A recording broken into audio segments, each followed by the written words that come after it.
Bienvenidos de nuevo a nuestro canal, el lugar donde desenterramos esas historias que te harán cuestionar todo lo que creías saber. Hoy, amigos míos, nos vamos a sumergir en un tema que ha dejado a miles de personas con la boca abierta literalmente.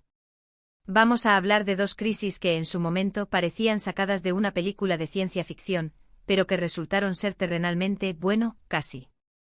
Prepárense para un viaje que los dejará sin palabras, porque hoy desentrañaremos los secretos detrás de la crisis del I2K y el misterio de Demeter. Si les gusta este tipo de contenido que te hace pensar y te saca de tu zona de confort, asegúrense de darle clic a ese botón de suscribirse y activar la campanita para no perderse nada. Empecemos nuestro periplo por el tiempo, allá por finales de los años 90. El mundo entero contenía la respiración, no por inminentes conflictos bélicos ni por la furia de la naturaleza, sino por algo tan abstracto como un simple número. Sí, un número, el 2000. La llamada crisis del I2K o el efecto 2000 se cernió sobre la humanidad como una sombra digital. Imaginen esto con detenimiento, la vastísima red de sistemas informáticos que sustentan nuestra civilización moderna, desde el intrincado ballet de los semáforos que orquestan el tráfico en nuestras ciudades hasta la vertiginosa danza de los mercados financieros, pasando por la fiabilidad de nuestros sistemas bancarios y la seguridad del control aéreo que nos transporta por el globo, todos ellos estaban diseñados en una época donde la memoria y los costos de almacenamiento eran un lujo para representar los años utilizando únicamente 2 dígitos. Es decir, 1998 se registraba y almacenaba como 98, 1999 como 99. El problema, la gran interrogante que generó una ola de pánico global, residía en qué sucedería cuando el calendario marcara el inicio del nuevo milenio. ¿Sería el año 2000 interpretado por estos sistemas como 00? Y si era así, ¿significaría esto un retroceso automático a la era de 1900, o peor aún, un colapso total de la lógica temporal digital? Las implicaciones de este potencial fallo para un sector considerable de la población y para muchos expertos eran francamente apocalípticas. Se temía un colapso sistémico de la infraestructura global. La imaginación voló alto y oscuro, los aviones podrían desprenderse del cielo en pleno vuelo, los cajeros automáticos se convertirían en monumentos inútiles, los hospitales se verían incapacitados para atender emergencias críticas y las redes eléctricas, pilares de nuestra vida moderna, podrían simplemente apagarse, sumiéndonos en una oscuridad prolongada y peligrosa. El pánico se propagó como un virus digital. La gente, presa del temor, comenzó a acumular de forma frenética provisiones, agua embotellada, alimentos enlatados, combustible. Las conversaciones en las calles y en los medios de comunicación giraban en torno a apagones masivos, al inminente colapso de los sistemas financieros y a un posible regreso forzado a la edad de piedra. Era literalmente un temor fundado en la posibilidad de que el fin de la civilización tal como la conocíamos, la cúspide de milenios de progreso humano, pudiera ser precipitado por la incapacidad de unos simples 2 dígitos numéricos para reconocer un cambio de siglo. Fue una carrera contra el reloj de proporciones épicas. Miles de programadores informáticos y expertos en sistemas a nivel mundial se sumergieron en una labor hercúlea, trabajando sin descanso, literalmente día y noche, en una maratón digital para actualizar, parchear y reescribir millones, si no miles de millones, de líneas de código. Fue una operación de rescate digital a una escala planetaria, un esfuerzo colaborativo y sin precedentes, en el que se invirtieron sumas astronómicas de dinero, miles de millones de dólares, con el único objetivo de salvaguardar la continuidad de nuestro mundo digital. Y entonces llegó el momento crucial, el 1 de enero de 2000. El mundo entero contuvo la respiración, esperando el cataclismo anunciado. Y, nada. Bueno, no es que no ocurriera absolutamente nada, claro que hubo algunos contratiempos menores, algunos sistemas específicos que experimentaron fallos puntuales, fallos que se corrigieron rápidamente. Pero el apocalipsis global, el fin de los tiempos tecnológicos que se había predicho con tanto ahínco, simplemente no se materializó. El mundo, para alivio general, no se detuvo.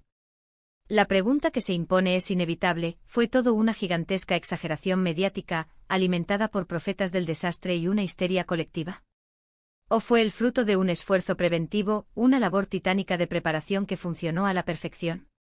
La respuesta, como suele ocurrir en las complejidades de la vida y la tecnología, es una interesante mezcla de ambas. Sí, es innegable que hubo una considerable dosis de exageración por parte de ciertos medios de comunicación y de aquellos que pronosticaban el fin de todo.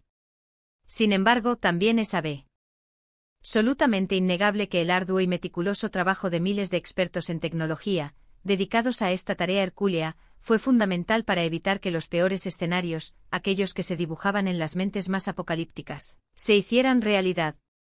La crisis del I-2K en retrospectiva se convirtió en una lección magistral, un recordatorio contundente de nuestra creciente y profunda dependencia de la tecnología y, al mismo tiempo, de la vital importancia de la previsión y la planificación proactiva.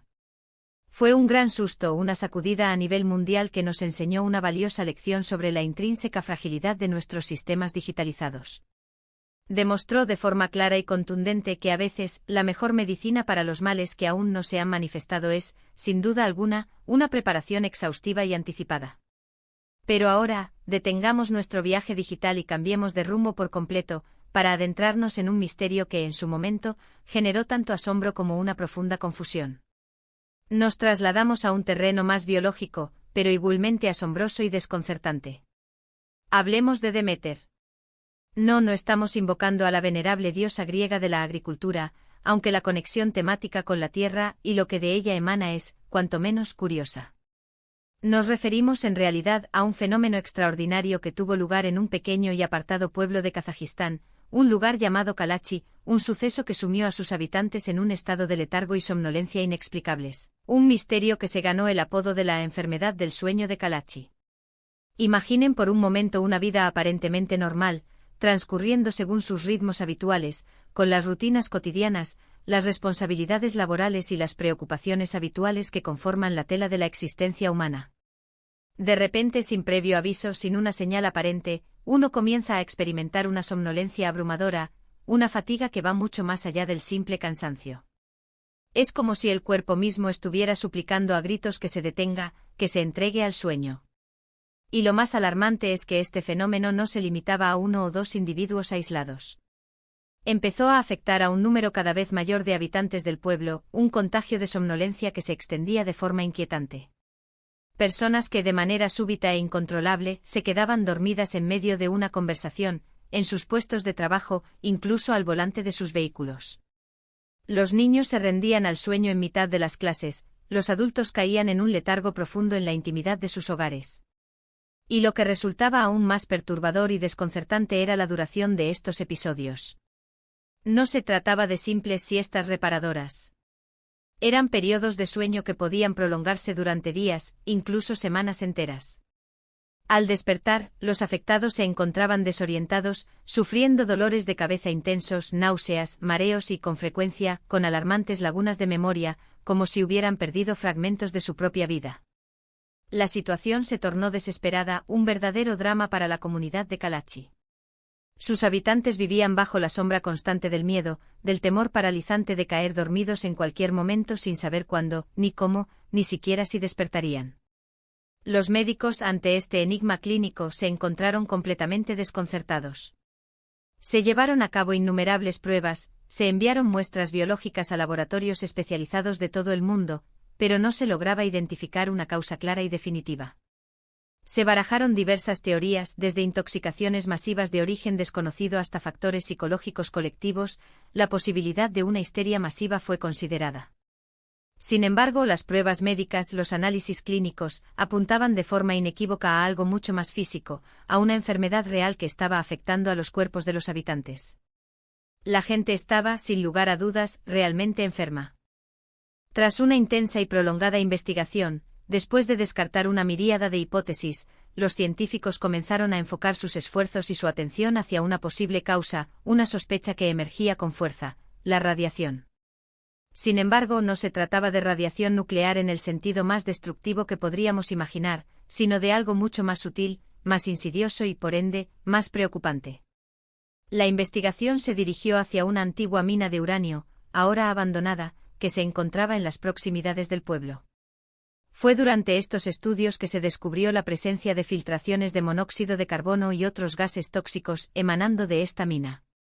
La teoría principal era que estos gases, al filtrarse y acumularse en el subsuelo y en el aire que respiraban los habitantes, podrían estar provocando hipoxia, una deficiencia crítica de oxígeno en el cerebro, lo que a su vez podría ser la causa subyacente de la somnolencia extrema y los demás síntomas. más que aquejaban a la población. Sin embargo, la correlación entre la presencia de estos gases y la totalidad de los casos, así como la recurrencia del fenómeno, no era lo suficientemente directa como para proporcionar una explicación completa y concluyente. Los estudios debían continuar. Se profundizó la investigación y se descubrió que la mina de uranio estaba estratégicamente ubicada cerca de otras minas, de antigüedad aún mayor, y que la actividad geológica en esa región específica del planeta era notablemente compleja. Surgió la sospecha de que existía algún tipo de burbuja subterránea, una cavidad donde se acumulaban gases tóxicos, y que estos gases se liberaban de forma intermitente de manera errática. La inhalación de estos gases, al penetrar en el organismo, afectaría directamente al sistema nervioso central. Si bien la presencia de radiación en sí misma no se consideraba la causa principal de la somnolencia, tampoco se descartaba por completo su implicación, dado que las minas de uranio, de forma inherente, liberan pequeñas cantidades de gases radiactivos al ambiente. Lo que hacía al misterio de Demeter aún más desconcertante y difícil de abordar era su naturaleza intermitente. Un día todo parecía transcurrir con normalidad, la vida seguía su curso sin mayores sobresaltos. Al día siguiente varias personas del pueblo caían, sin previo aviso, en un sueño profundo y prolongado. Y luego, tras semanas de aparente normalidad, el fenómeno podía reaparecer, golpeando a la comunidad una vez más. Los científicos llegaron a la conclusión de que la liberación de estos gases tóxicos no era un proceso constante y predecible, sino que estaba sujeta a la influencia de diversos factores ambientales, la presión atmosférica cambiante, los niveles de humedad, o incluso la actividad sísmica latente en la región. Esta intermitencia hacía que la enfermedad fuera impredecible, inmanejable y muy difícil de contener. El pueblo de Kalachi, en medio de este enigma científico, se convirtió en un epicentro de estudio. Lamentablemente, y como medida de seguridad y para proteger la salud de sus habitantes, muchos de ellos tuvieron que ser evacuados temporalmente de sus hogares, dejando atrás sus vidas y sus raíces, en busca de un aire más seguro y un sueño más reparador. La crisis de Lidovska, con su amenaza digital, nos dejó una profunda lección sobre la fragilidad inherente de nuestra infraestructura tecnológica, así como la importancia crucial de la previsión y la preparación en un mundo cada vez más digitalizado. Demeter, por otro lado, nos ofreció una perspectiva diferente, un recordatorio de la inmensa y a veces incontrolable fuerza de la naturaleza. Nos demostró que, a pesar de todos nuestros avances científicos y tecnológicos, todavía existen fenómenos que escapan a nuestra completa comprensión, especialmente cuando se trata de las profundidades de la geología y sus efectos ocultos y a menudo insidiosos. Ambas crisis, aunque radicalmente distintas en su naturaleza y origen, comparten la capacidad de dejarnos reflexionando profundamente sobre la vulnerabilidad de la civilización moderna. Una vulnerabilidad que puede manifestarse tanto ante un simple error de código informático, un fallo en la lógica de nuestros algoritmos, como ante la emanación silenciosa de gases invisibles que emergen de las entrañas mismas de nuestro planeta. Son historias, sin duda, que tienen el poder de dejarnos sin palabras, de sacudir nuestras certezas y de recordarnos cuán intrincadamente estamos conectados a fuerzas que aún no comprendemos del todo. Y hasta aquí nuestro fascinante viaje de hoy por dos de los misterios más desconcertantes y reveladores que han sacudido los cimientos del mundo. Hemos sido testigos de cómo un simple número pudo haber paralizado la civilización tal como la conocemos, y de cómo la propia Tierra, nuestro hogar, puede volverse contra nosotros de maneras completamente inesperadas y aterradoras. Espero de corazón que hayan disfrutado tanto como yo desentrañando los intrincados hilos de estos fascinantes enigmas. Antes de despedirnos y cerrar este episodio, me encantaría conocer sus impresiones y pensamientos. ¿Creen que la crisis de Lidovska fue una exageración monumental, o la atribuirían a un milagro de la prevención y la tecnología? ¿Qué les parece la explicación científica detrás del misterio de Demeter? ¿Creen que hay algo más allá de lo que se ha revelado? ¿Hay alguna otra crisis, misterio o fenómeno inexplicable que les gustaría que exploráramos en futuros vídeos? Dejen sus comentarios abajo en la sección de comentarios, que me encanta leerlos y debatir con ustedes. Sus opiniones enriquecen nuestra comunidad.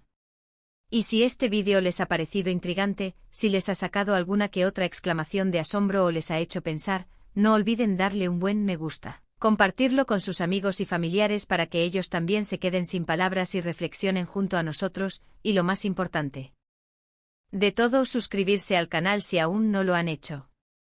Únanse a nuestra creciente familia de exploradores de lo desconocido. Nos vemos en el próximo vídeo, donde continuaremos nuestra incansable exploración de los rincones más misteriosos de nuestro fascinante mundo. Hasta la próxima aventura.